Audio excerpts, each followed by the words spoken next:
और तुझसे पूछूं एक सवाल, बोल जरा क्या है तेरा हाल। क्या मेरी तरह तू भी तड़पता है। अब है नींद किसे, अब है चैन कहाँ।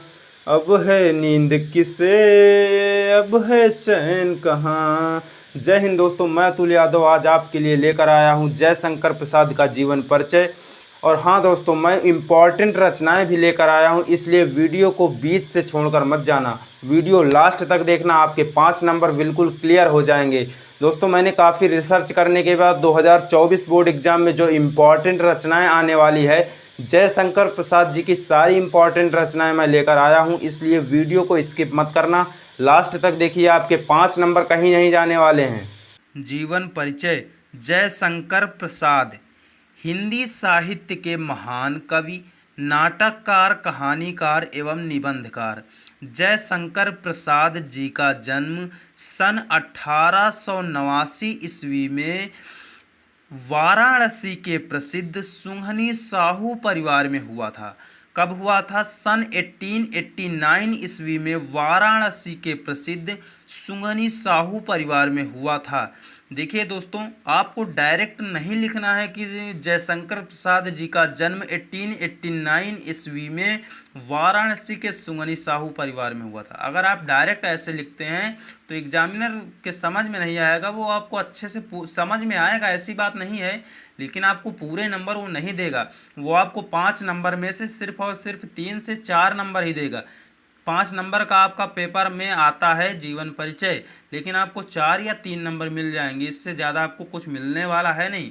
इसलिए जैसे मैंने लिखा, देखिए, साहित्यकार, हिंदी साहित्य के महान कवि, नाटककार, कहानीकार, निबंधकार जयशंकर प्रसाद जी का जन्म सन 1889 ईस्वी में वाराणसी के प्रसिद्ध सुंघनी साहू परिवार में हुआ था। आपको इस प्रकार लिखना है, बिल्कुल आसानी से, आराम से लिखना है, ताकि एग्जामिनर को अच्छा लगे और वो पूरे के पूरे मार्क्स हमें दे सके। उसके बाद देखिए आगे हमारा क्या लिखा हुआ है। आगे लिखा हुआ है, इनके पिता बाबू देवी प्रसाद। इनके पिताजी का जो नाम था वो बाबू देवी प्रसाद है। देखिए क्या लिखा है, इनके पिता बाबू देवी प्रसाद काशी के प्रतिष्ठित व्यक्ति थे। प्रतिष्ठित मतलब सम्मानित, अच्छा इनका नाम था इनके पिताजी का, बस वही चीज़ यहाँ पर कहा गया है। इनकी प्रारंभिक शिक्षा घर पर ही हुई। कहाँ पर हुई? घर पर ही हुई। देखिए अक्सर होता क्या है, जिनकी शिक्षाएं जो कॉलेज में होता है वो बहुत कुछ नहीं कर पाते हैं, भैंस ही चराते हैं, लेकिन जिनकी शिक्षा घर पर होती है वो बहुत आगे तक जाते हैं। जो गरीब होते हैं, जिनके पास पैसा नहीं होता पढ़ने के लिए, जिनके जिनके जीवन में संघर्ष होता है, वो ही अपने जीवन में कुछ कर पाते हैं। वरना कोई ठेला खोल लेता है तो कोई कपड़े की दुकान, बस यही करते हैं। जिनके पास बहुत पैसा होता है वो कुछ बहुत बड़ा नहीं कर पाते हैं। इसलिए अगर आपके जीवन में कठिनाई है तो आपको घबराना नहीं है, बिल्कुल आपको लगातार कंटिन्यू मेहनत करते जाना है और एक दिन सफलता आपके कदम चूमेगी। उसके बाद देखिए क्या लिखा है, तथा घर पर रहकर ही इन्होंने अंग्रेजी, संस्कृत, उर्दू और फारसी भाषा का श्रेष्ठ ज्ञान प्राप्त किया। देखिए केवल ज्ञान ही नहीं, इन्होंने श्रेष्ठ ज्ञान प्राप्त किया है। और यहाँ पर बच्चे डेली स्कूल भी जाते हैं, 5 घंटे स्कूल जाते हैं, 4 घंटे कोचिंग जाते हैं, उसके बाद भी कोई शिक्षा नहीं, अंग्रेजी का पहला वर्ड नहीं आता है उनको। लेकिन देखिए इन्होंने घर पर ही रहकर अंग्रेजी, संस्कृत, उर्दू, फारसी 4 भाषाओं का ज्ञान प्राप्त किया है। यहाँ पर एक भाषा ही नहीं आती, हिंदी नहीं आती सही से, क्या बात कर रहे हो आप लोग। उसके बाद देखिए क्या लिखा है, और साथ ही वेद, पुराण, इतिहास, दर्शन आदि का भी ज्ञान प्राप्त किया, ग्रहण अध्ययन किया।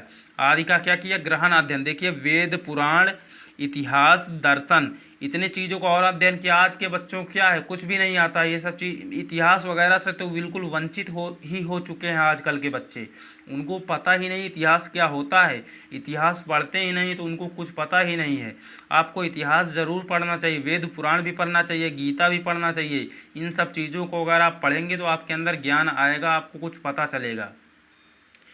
उसके बाद देखिए क्या लिखा हुआ है, माता पिता तथा बड़े भाई की मृत्यु हो जाने पर इन्होंने व्यवसाय और परिवार का उत्तरदायित्व संभाला। मतलब इनकी माता की भी मृत्यु हो गई और इनके माता पिता की तो मृत्यु हो ही गई, लेकिन इनके बड़े भाई की भी मृत्यु हो गई, जिससे परिवार का पूरा भार इन पर आ गया, परिवार का उत्तरदायित्व संभाला। संभाला ही था, मतलब परिवार का उत्तरदायित्व संभाला ही था कि युवा अवस्था के पूर्व ही भाभी और एक के बाद दूसरी पत्नी की भी मृत्यु हो गई। मतलब इनकी जो जीवन है बहुत ही दुख भरी है। देखिए क्या हुआ इनके जीवन में, इनके माता पिता की मृत्यु हुई और उसके जस्ट बाद इनके भाई की भी मृत्यु हुई और कुछ ही दिनों बाद भाभी और एक के बाद दूसरी पत्नी की भी मृत्यु हो गई। मतलब इनकी 2 पत्नियां थीं और दोनों पत्नियां की मृत्यु हो गई। तो समझ सकते हैं आप लोग कितना दुख है इनके जीवन में। अब ये बयान नहीं कर सकते हैं हम लफ्ज़ों में। चलिए देखिए क्या लिखा हुआ है। इनके ऊपर दुखों का पहाड़ टूट पड़ा। इनके ऊपर क्या हो गया? दुखों का पहाड़ टूट गया और खुशियों के पालने में झूलता हुआ इनका परिवार कर्जा के बोझ से दब गया। क्या हुआ? खुशियों के पालने में झूमता हुआ इनका परिवार, झूलता हुआ इनका परिवार कर्जा के बोझ तले दब गया। बहुत दुख हुआ है इनके जीवन में, तभी तो आज ये इतना ज़्यादा प्रसिद्ध हैं। अगर इनके जीवन में कठिनाई या दुख नहीं होता तो ये शायद प्रसिद्ध भी नहीं होते हैं। देखिए क्या है, इन्होंने अपने जीवन के विषम परिस्थितियों में भी संघर्ष किया और हार नहीं मानी तथा निरंतर साहित्य सेवा में लगे रहे। प्रसाद जी का शरीर चिंताओं से खोखला हो गया। क्या हो गया? प्रसाद जी का शरीर चिंताओं से खोखला हो गया। प्रसाद जी का शरीर चिंताओं से खोखला हो गया, मतलब इनके जीवन में लगातार चिंताओं के ऊपर चिंताएं आती गई। समझ सकते हैं आप लोग इनके जीवन में कितना दुख था, क्योंकि इनके पूरा परिवार समझ लीजिए आप लोग एक तरीके से नाश हो गया पूरे परिवार का। उसके बाद देखिए क्या लिखा हुआ है।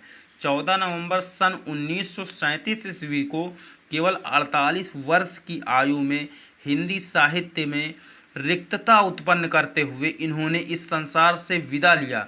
मतलब रिक्तता मतलब एक तरीके से खालीपन। हिंदी साहित्य में इनके जाने के बाद रिक्तता ही मानिए, बिल्कुल खाली सा लगने लगा हिंदी साहित्य में, और संसार से विदा ले ली। इन्होंने संसार से विदा ले ली सन 1937 ईस्वी में। सन आप लोग जरूर याद करना वरना पेपर में आपको प्रॉब्लम आएगी, तो इसलिए सन मत भूलिए। चलिए हम लोग देख लेते हैं अब रचनाएं इनकी। जयशंकर प्रसाद जी की महत्वपूर्ण रचनाएं 2024 बोर्ड एग्जाम में पक्का आएंगे। देखिए मैंने इसके ऊपर कुछ जांच किया है, कुछ सर्च किया है, तभी मैं आपको दे रहा हूं। और साथ में आपको विधा भी मिलेगी हमारे यहाँ। आपको जितने भी मैं जीवन परिचय कराऊंगा सभी जीवन परिचय में विधा भी देंगे, रचनाएं भी देंगे, सब कुछ देंगे। इसलिए कंटेंट बिल्कुल आपको बेहतरीन तरीके का मिलेगा। कहीं पर मत जाइए, आप लोग वीडियो को लास्ट तक वॉच करिए, आपको सब कुछ मिलेगा, बेहतरीन तरीके का कंटेंट मिलेगा। आप लोग अगर इतनी रचना याद कर ले रहे हैं ना, आपको मैं 7 जीवन परिचय कराऊंगा, 7 से 8, और उतनी ही रचनाएं कराऊंगा। हर एक जीवन परिचय में रचनाएं कराऊंगा, आप लोग बिल्कुल अच्छी तरीके से तैयार कर लेना। देखिए क्या लिखा है। चंद्रगुप्त, स्कंदगुप्त, अजात शत्रु, ध्रुव स्वामिनी, कामना एक घूंट, ये नाटक हैं। उसके बाद क्या है कहानी में, देखिए क्या है। आकाशदीप बहुत ही प्रसिद्ध कहानी है जयशंकर प्रसाद की, इसको आप लोग जरूर से जरूर रेडी तैयार कर लेना बिल्कुल अच्छी तरीके। 2022 में ये भी आया था। छाया, प्रतिध्वनि, इंद्रजाल। क्या है? छाया है, प्रतिध्वनि है, इंद्रजाल है। उपन्यास में हम लोग देख लेते हैं। अगर आपसे पूछा जाए क्वेश्चन में, अगर आपसे पूछा जाए कि कंकाल जो है किस विधा की रचना है, फिर आप लोग क्या लिखेंगे? उपन्यास।